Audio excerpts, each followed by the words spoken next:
Now, Stephen Sondheim didn't set out to strike fear in the hearts of audition pianists. That's just something we love to watch. And if you know his music, you know exactly what I'm talking about. His songs are not part of the classic American songbook. They're not songs to be crooned in the background. They demand attention. They're complex, often unpredictable, and they're specific to character and situation. And this is what makes them so satisfying for audiences and actors. We joke about him being a god, but as a benchmark of the best, as a master of his craft, he truly is a god of the theatre. And so as news outlets talk about the chronology of his achievements, on this channel, I'm interested in the significance of his work and how we can be inspired by it. Hi, I'm Scott. You're watching Inside Musicals, the channel for all things musical theatre. Now, every field of endeavour has its heroes, and Sondheim is definitely one of mine. My first encounter was in the 5th grade when our teacher serialised Sweeney Todd. So every afternoon it was one more song from the vinyl album, a little bit more of the story. I mean, in retrospect, maybe not an ideal musical for children, but it was dark and it was funny and thrilling. I mean, goosebumps. But let's put Sondheim in context. When Rodgers and Hammerstein ushered in the age of the integrated musical, where every song had a function and furthered the story, they sounded the death knell to the musical comedy, where stories were slight. They were just excuses for the songs, characters were caricatures, and the songs were pretty much interchangeable. But Sondheim and his contemporaries, Kander and Ebb, Bock and Heineck, among others, ushered in the age of the modern musical, where they could explore character and story in much greater psychological depth, and they could experiment with form and style. Now, whereas Rodgers and Hammerstein's Broadway was necessarily family-oriented, Sondheim's Broadway spoke to adults in all their complexity. Now, his first commercial success was as a lyricist for West Side Story and Gypsy in the 1950s, but as a composer and lyricist, and one of the few successful ones along with Irving Berlin, Cole Porter, Frank Lesser. He made his mark in shows such as Company, Follies, A Funny Thing Happened on the Way to the Forum, A Little Night Music, Into the Woods, Assassins, among others.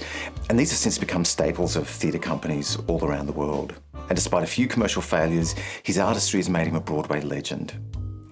Now, to the uninitiated, the idea of Sondheim can seem highbrow or intimidating. But he was much more than just a smarty pants with a big vocabulary. We often think of a Sondheim lyric as wordy, and of course he does use a lot of interesting words, but in contrast to Gilbert and Sullivan's pompous verbosity, his lyrics are positively terse. Intelligent, playful, insightful, yes, but also with economy and wit. And while sometimes the words cascade, he uses rhyme to give them clarity. Think of Cinderella in Into the Woods. She's deciding how to win over the prince without revealing herself as a fraud. He's a very smart prince. He's a prince who prepares. Knowing this time I'd run from him, he spread pitch on the stairs. I was caught unawares. I thought, well, he cares. This is more than just malice. Better stop and take stock while you're standing here stuck on the steps of the palace. So there are no complex words here, but he distills complex ideas. And so even though it's stylized, his use of rhythm makes it feel like natural language.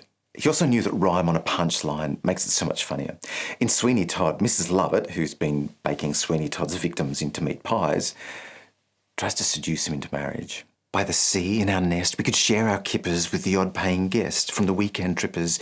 Have a nice sunny suite for the guest to rest in. Now and then you could do a guest in. What a supportive fiancé. Now, out of context, it might not be very funny, but when we understand that Sweeney Todd's a mass murderer, Mrs. Lovett's his accomplice, it's hysterical. I mean, dark, yes, but also strangely sweet. Sondheim emphasised that humour in songs is not just about a momentary joke or a smart one-liner, although they can be useful. He knew that they're funnier when it can only come from that character in that situation. In Sunday in the Park with George, a nurse sings, "Mothers may drone, mothers may whine, tending to his though is perfectly fine. It pays for the nurse that's tending to mine."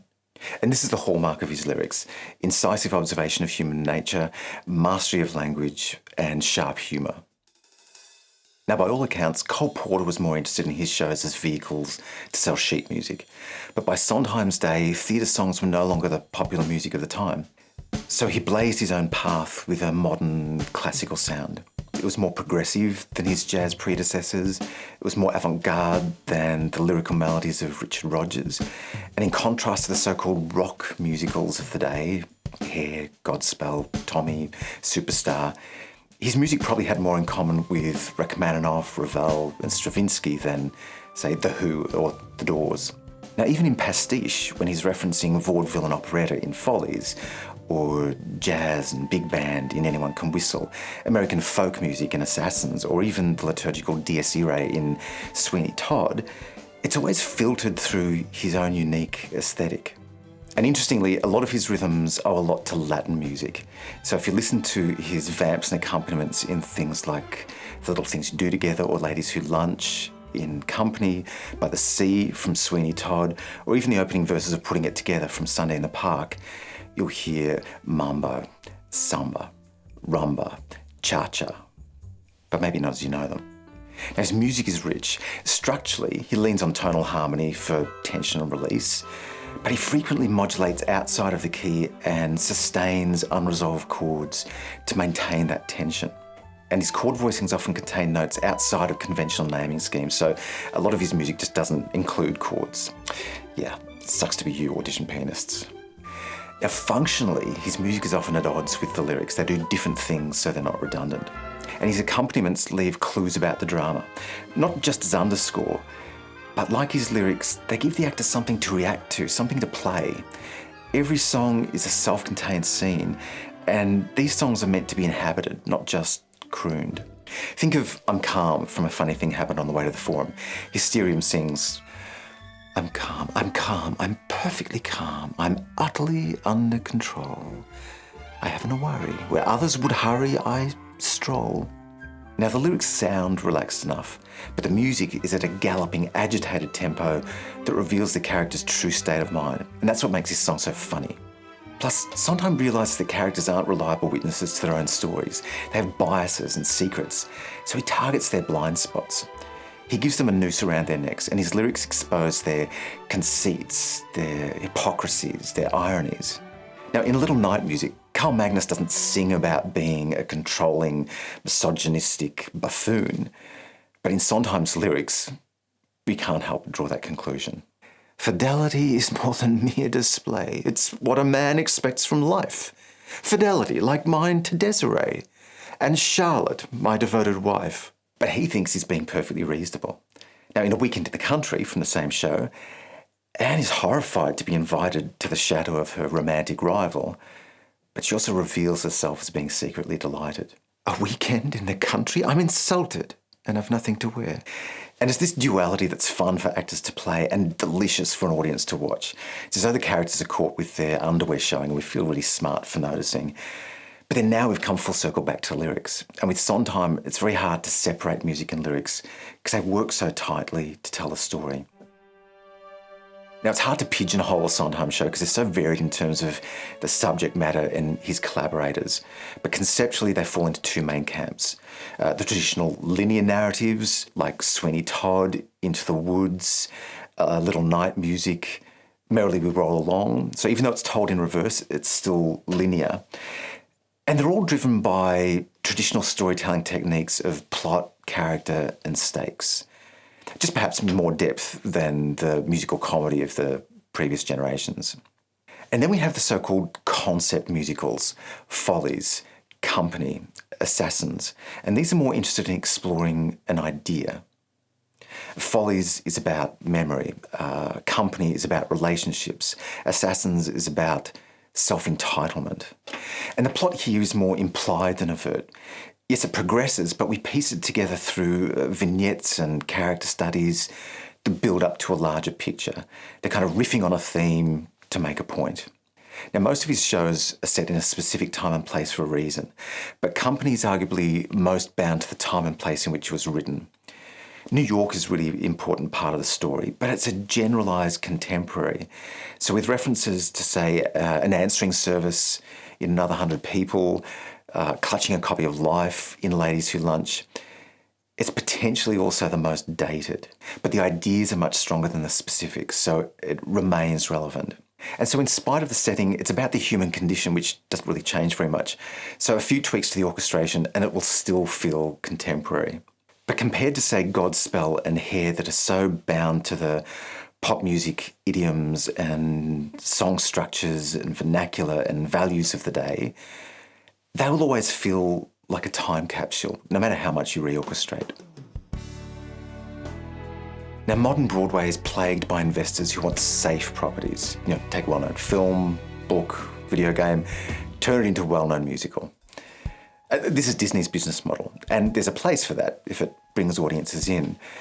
But Sondheim's legacy is daring to ask what musical theatre could be, not just in subject matter, but in the way it's told. He cared deeply for the craft, and even though not all his experiments paid off commercially, even his flops have extraordinary nuggets of brilliance. And we can learn a lot from analysing his shows, but he was also a really great teacher. Whereas some artists either can't articulate their process or they hold it as a closely guarded secret, he told anyone in interviews, in books, in masterclasses, and check some of those out on YouTube. Extraordinary insights into drama and stagecraft and performance. He championed young artists, composers, writers. And without Sondheim, we might not have had Rent. And without Rent, we might not have Hamilton. So we're going to feel ripples of his influence for generations. And we don't have to be Sondheim acolytes or clones to be inspired. For the eagle-eyed among you, I've titled sections of this video with 3 of his guiding principles. Content dictates form. Less is more. God is in the details, to which he adds, all in the service of clarity, without which nothing else matters. In Sondheim's words, art isn't easy, but whether we're a composer, writer, performer, visual artists, I think we can all take something from these principles because they're not a formula. They're a way of focusing our priorities. Now, we could talk about Sondheim for days and still barely touch the surface.